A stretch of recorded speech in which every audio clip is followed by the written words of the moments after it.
प्यारे विद्यार्थियों नमस्कार। कल हमने सर्वोच्च न्यायालय के गठन के बारे में चर्चा की थी। आज हम सर्वोच्च न्यायालय के पास संविधान के द्वारा कौन कौन से अधिकार दिए गए उनके बारे में चर्चा करेंगे। तो सबसे पहले देखो, सर्वोच्च न्यायालय का पहला अधिकार है वो प्रारंभिक क्षेत्राधिकार है, जिसको दो भागों में बांट रखा है। पहला है एकमेव प्रारंभिक क्षेत्राधिकार, यानी प्रारंभिक क्षेत्राधिकार में वे अधिकार आते हैं, ऐसे मामले आते हैं जिनकी प्रारंभिक सुनवाई सीधी सर्वोच्च न्यायालय में होती है। इसको दो भागों में बांट रखा है। पहला है देखो एकमेव प्रारंभिक क्षेत्राधिकार, यानी इसमें वे मामले आते हैं जिनकी प्रारंभिक सुनवाई सीधी सर्वोच्च न्यायालय में होती है, यानी इनकी प्रारंभिक सुनवाई सीधी सर्वोच्च न्यायालय द्वारा ही की जाती है। ऐसे मामले एकमेव प्रारंभिक क्षेत्राधिकार के तहत सर्वोच्च न्यायालय को ये अधिकार दिया गया है। इसके अंतर्गत कुछ मामले आते हैं। पहला मामला देखो, भारत सरकार तथा एक या एक से अधिक राज्यों के बीच में उनकी जो सरकारें उनके बीच में कोई विवाद हो जाता है, तो ऐसे मामले इस अधिकार के तहत सर्वोच्च न्यायालय में सुनवाई की जाएगी। दूसरा, भारत सरकार संघ का कोई राज्य हो या राज्यों तथा एक या एक से अधिक राज्यों के बीच में जो विवाद हो जाता है उसकी सर्वोच्च न्यायालय सुनवाई भी एकमेव प्रारंभिक क्षेत्राधिकार के तहत ही करता है। तीसरा, अगर दो या दो से अधिक राज्यों के बीच कोई संवैधानिक विवाद पैदा हो जाता है तो इस प्रकार के मामले भी सर्वोच्च न्यायालय में एकमेव प्रारंभिक क्षेत्राधिकार के तहत ये सुनवाई करता है। दूसरा देखो, समवर्ती प्रारंभिक क्षेत्राधिकार होते हैं, ये मूल अधिकारों से संबंधित है। मौलिक अधिकारों का कोई भी अगर उल्लंघन करता है, ऐसे उल्लंघन संबंधित जो भी मामले आ जाते हैं उनकी सुनवाई सर्वोच्च न्यायालय में की जाती है। कहने का मतलब, मौलिक अधिकारों के उल्लंघन से संबंधित विवाद किसी राज्य के उच्च न्यायालय या सीधे सर्वोच्च न्यायालय में प्रारंभिक सुनवाई के रूप में जो प्रस्तुत किए जाते हैं वो समवर्ती प्रारंभिक क्षेत्राधिकार के अंतर्गत आते हैं। तो ये पहला जो प्रारंभिक क्षेत्राधिकार है इसके दो भाग हैं, ठीक है। दूसरा देखो, दूसरा अधिकार है अपीलीय क्षेत्राधिकार, यानी अंतिम अपीलीय न्यायालय हमारा कौन सा है? सर्वोच्च न्यायालय। और जिन भी मामलों की जो अंतिम अपील होती है वो सर्वोच्च न्यायालय में ही उनकी अपील की जाती है। जो सर्वोच्च न्यायालय में जो अपीलीय क्षेत्राधिकार है इसके तहत आते हैं। अपीलीय क्षेत्राधिकार को चार भागों में बांट रखा है। पहला संवैधानिक अपील, दूसरे दीवानी अपील और तीसरा है फौजदारी अपील, चौथा है विशिष्ट अपील। इस अपीलीय क्षेत्राधिकार में भी चार प्रकार के विवादों के ऊपर सर्वोच्च न्यायालय में अपील की जा सकती है। पहला देखो, संवैधानिक जो अपील है उसमें संविधान के अनुच्छेद 132 में ये अनुबंध किया गया है कि यदि उच्च न्यायालय ये प्रमाण कर दे या ये प्रमाणित कर दे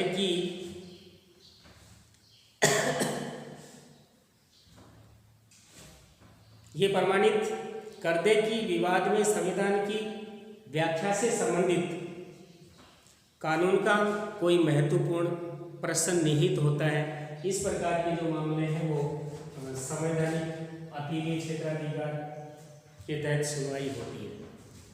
दूसरा दीवानी, ऐसे सभी जो दीवानी मामले होते हैं उनकी सुनवाई भी उनकी अपील भी सर्वोच्च न्यायालय में की जा सकती है। ये किस प्रकार के हैं? ऐसे मामले जिसमें उच्च न्यायालय द्वारा ये प्रमाणित कर दिया जाता है कि इस विवाद में कानून की व्यवस्था से संबंधित सारपूर्ण प्रश्न निहित हैं, तब ऐसे मामले सर्वोच्च न्यायालय के दीवानी अपीली क्षेत्राधिकार में इनकी सुनवाई होती है। तीसरा देखो फौजदारी मामले हैं। फौजदारी मामले जितने भी हैं उनके तहत सर्वोच्च न्यायालय में किस प्रकार से अपील की जा सकती है? तो ये फौजदारी मामले में भी जो अंतिम अपील है वो सर्वोच्च न्यायालय में की जा सकती है। इसमें देखो उच्च न्यायालय अपने नीचे के जो न्यायालय होते हैं उनके किसी निर्णय को रद्द करके किसी अभियुक्त को मृत्युदंड दे दे, जिसमें नीचे का जो न्यायालय है वो उस अभियुक्त को अपराध मुक्त कर दिया हो, इस प्रकार के मामले की सुनवाई भी अपीलीय फौजदारी मामले में आते हैं। दूसरा देखो, इसी में अगर उच्च न्यायालय ने अपने से अधीन जो नीचे निम्न न्यायालय होते हैं उनमें कोई विवाद चल रहा है और उस विवाद को अपने यानी उच्च न्यायालय स्वयं अपने क्षेत्र में ला करके उसको मृत्युदंड दे दिया जाता है उस अभियुक्त को, तो इस प्रकार के मामले की सुनवाई भी अपीलीय क्षेत्राधिकार में जाएगी। तीसरा देखो, उच्च न्यायालय ये प्रमाणित कर दे कि ये मामला सर्वोच्च न्यायालय के द्वारा ही इसके ऊपर विचार किया जा सकता है, तो इस प्रकार के मामले भी की अपील भी अपीलीय क्षेत्राधिकार में होगी। तो ये इस प्रकार से फौजदारी जो अपील है इसको किया जाता है। चौथा देखो विशिष्ट अपील। इसमें देखो कुछ ऐसे विशिष्ट मामले होते हैं जिनकी अपील सर्वोच्च न्यायालय में ही की जाती है। कहने का मतलब सर्वोच्च न्यायालय सैनिक न्यायालय को छोड़ करके, यानी जो सेना का अलग से जो न्यायालय होता है उसको छोड़ करके भारत के अन्य किसी भी न्यायालय है उनके निर्णय के विरुद्ध अपील सुन सकता है।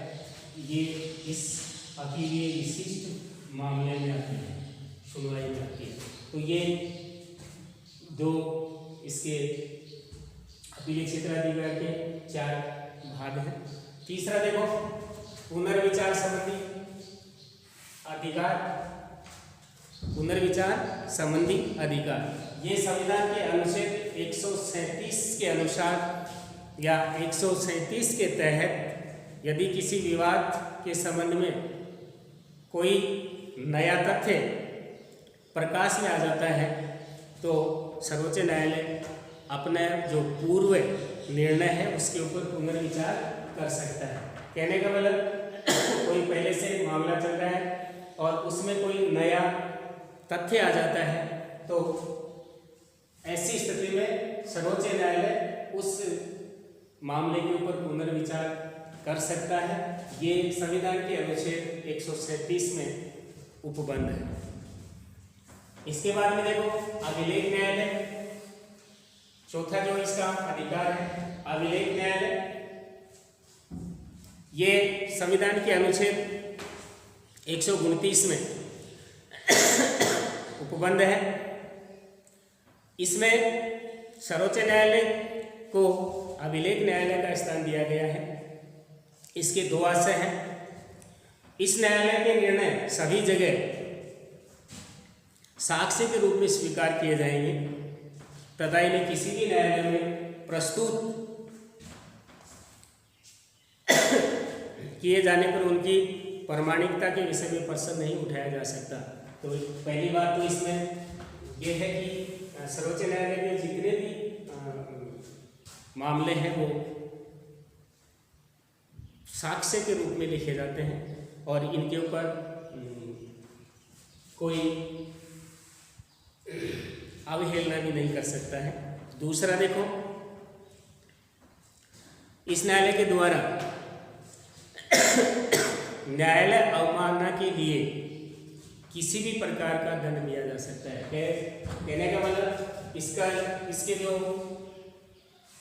मामले हैं, सुनवाई है, वो लिखित रूप से होती है और जब ये लागू कर देता है, निर्णय सुना देता है, उसकी अवमानना कोई भी न्यायालय नहीं कर सकता।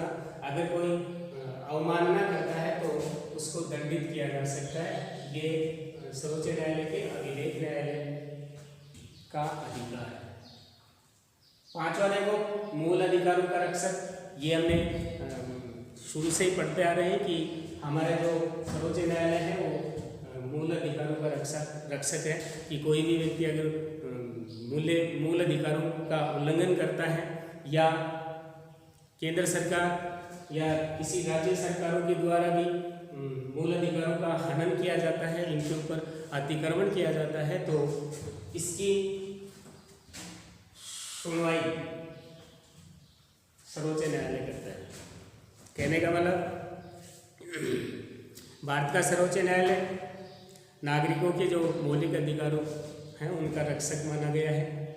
न्यायालय मौलिक अधिकारों को लागू करने के लिए बंदी प्रत्यक्षीकरण, परमादेश, प्रतिषेध, अधिकार परीक्षा और उत्प्रेषण के लेख जारी कर सकता है अगर कोई इस मूल अधिकारों के साथ छेड़छाड़ करता है तो।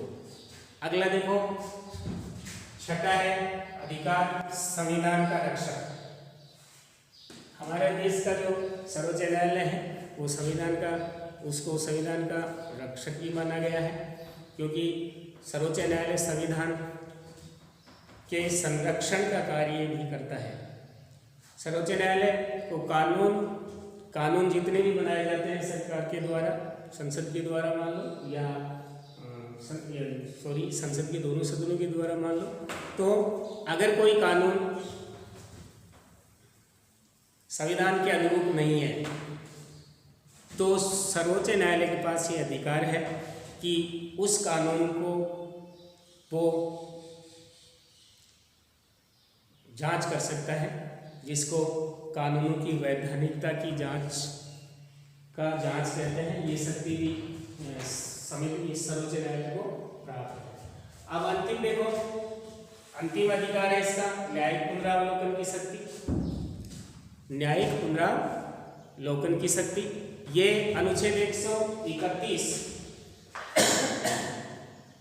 संविधान के अनुच्छेद 131 में 132 में उपबंध है।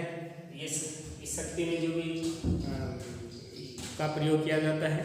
इसमें देखो ऐसे मामले आते हैं कि अगर संसद या राज्य की जो विधानमंडल हैं और इन्होंने संविधान के ऊपर अतिक्रमण कर लिया है या मौलिक अधिकारों के विरुद्ध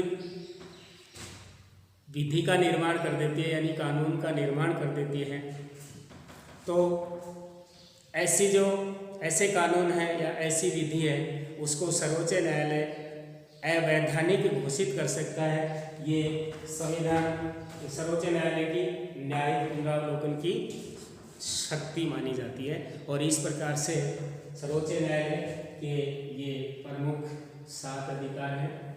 आज की वीडियो में इतना ही। और आज हमारी जो केंद्र सरकार है ये समाप्त होने जा रही है। इसका पूरा अध्याय हमने वीडियो के तहत पढ़ा दिया गया, ये चर्चा की गई है। धन्यवाद।